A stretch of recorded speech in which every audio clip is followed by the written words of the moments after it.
You have lived for 70 years. You raised children. You built a career. You sacrificed your sleep, your dreams, your desires, for your family, for your society, for people who may not even remember your name today. And yet, the world still wants something from you. They still knock on your door, not to give you something, but to take your explanations, your justifications, your private thoughts, your peace. But today, I want to ask you one question. What if the greatest gift you could give yourself at this stage of life was simply learning to stop answering, not out of anger, not out of bitterness, but out of something far more powerful, indifference? Today, we are going to talk about 5 specific questions that people will ask you. Questions that seem innocent, even caring, but are actually quietly stealing your dignity and your peace. And I am going to show you exactly why, after 70, you owe no one an answer. Now, before we get to those 5 questions, I need you to understand something important. When I say indifference, I do not mean coldness. I do not mean you stop loving your family. I do not mean you become rude or bitter toward the world. Indifference means becoming untouchable. It means that the opinions, the judgments, and the prying questions of other people simply no longer have the power to shake you. Think about it this way. At 70, your energy is no longer infinite. Every conversation costs you something. Every explanation you give, every time you defend yourself, justify your choices, or open old wounds for someone else's curiosity, you are spending from a very precious account, your spirit. And here is the truth that most people never tell you. The people who ask these questions, most of them are not asking because they care. They are asking because they are curious, because they are bored, because misery loves company, or sometimes because they want to feel better about their own lives by looking at yours. So when you stay silent, when you simply smile and say nothing, you are not being weak. Silence is the ultimate boundary. It says, my life is mine, and I choose who gets access to it. Question number 1. How much money or inheritance do you have left? Someone sits across from you, maybe a relative, maybe an old neighbor, and with a smile that seems friendly, they ask, so, how are your finances? Do you have savings? What are you planning to leave for the children? Let me be very clear about what is happening in that moment. They are not asking because they want to help you. They are measuring you. They are calculating. They want to know your worth, not your human worth, your financial worth, and depending on the answer, they will either treat you with respect or with pity. You are not a bank statement.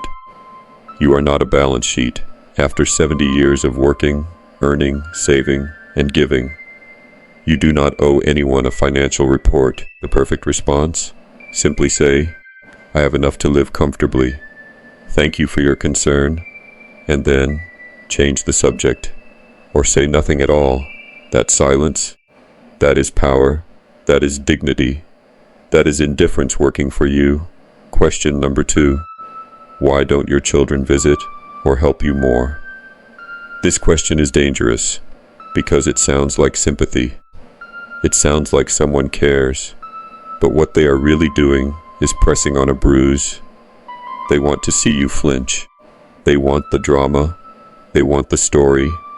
And if you open up, if you start explaining your family situation, your children's busyness, your loneliness, you will walk away from that conversation feeling worse, not better, because now your pain has become their entertainment.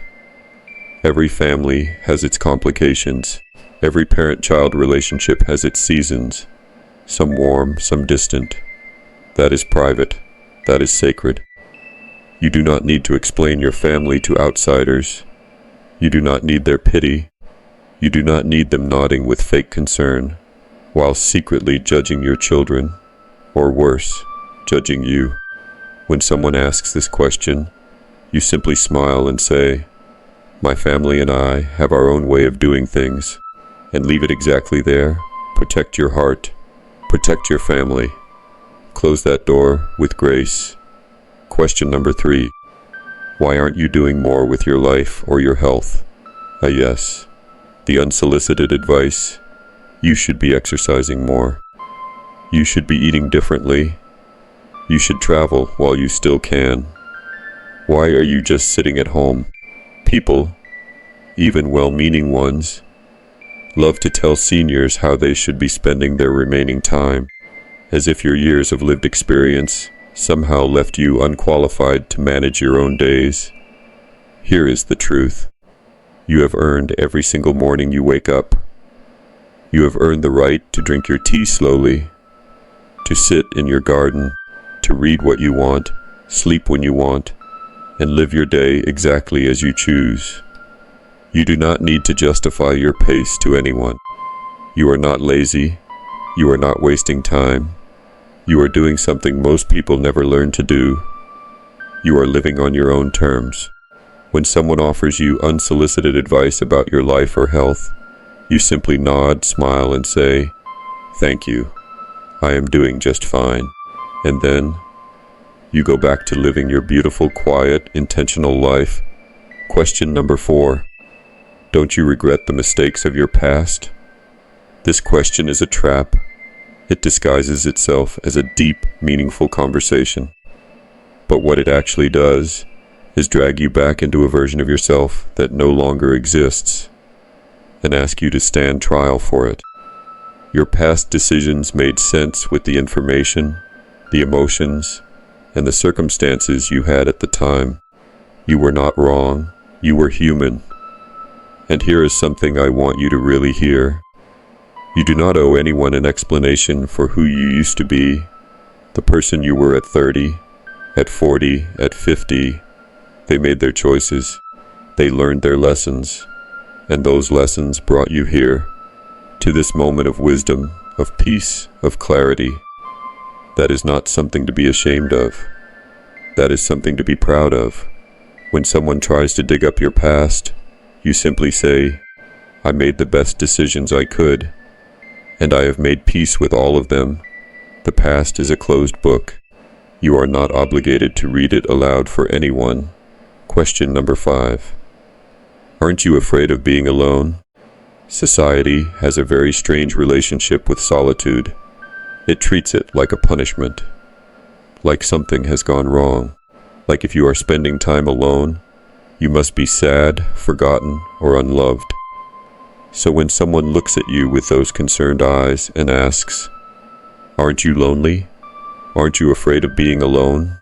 they are projecting their own fear onto you, because the truth, the beautiful truth that only comes with age and wisdom, is this. There is a profound difference between being alone and being lonely. Loneliness is an ache. Solitude is a sanctuary. At this stage of life, you know yourself better than you ever have. You know what brings you peace. You know what drains you. And you have finally given yourself permission to choose peace over performance. Your solitude is not a tragedy. It is a triumph.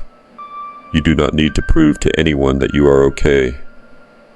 You do not need to perform happiness for their comfort. Simply say, "I enjoy my own company. I always have," and mean it.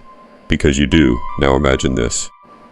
Imagine waking up one morning and realizing the opinions of others simply don't reach you anymore. They come toward you like waves, and you are the cliff, unmoved, unshaken, still standing. That is what golden indifference feels like. Your sleep becomes deeper, because you are no longer replaying conversations in your head, wondering if you said the right thing, worrying about what they must think of you. Your days become lighter, because you are no longer carrying the weight of other people's expectations. Your spirit becomes free, perhaps for the first time in your life. You start to notice beauty again. The morning light, the sound of birds, the taste of your food, the feeling of simply being alive. without an audience, without a performance, without anyone to answer to. This is not selfishness. This is not bitterness. This is wisdom. Hard-earned, beautifully lived wisdom, and you deserve every moment of it. So let me leave you with this thought. Your life is your story, a long, complicated, beautiful, painful, joyful, extraordinary story, and you, only you, get to decide who reads it, who understands it, and who simply doesn't get access. You do not need to provide a commentary for the audience. You do not need to explain your chapters. You have lived them. You have survived them. You have grown through them. And now, at this golden stage, your only job is to live the rest of your story in peace. So if you are ready, if something in this video spoke to your heart, if you are ready to stop explaining yourself and start living for yourself, type the word peace in the comments below. Let the world know you have arrived. You are here, and you are untouchable.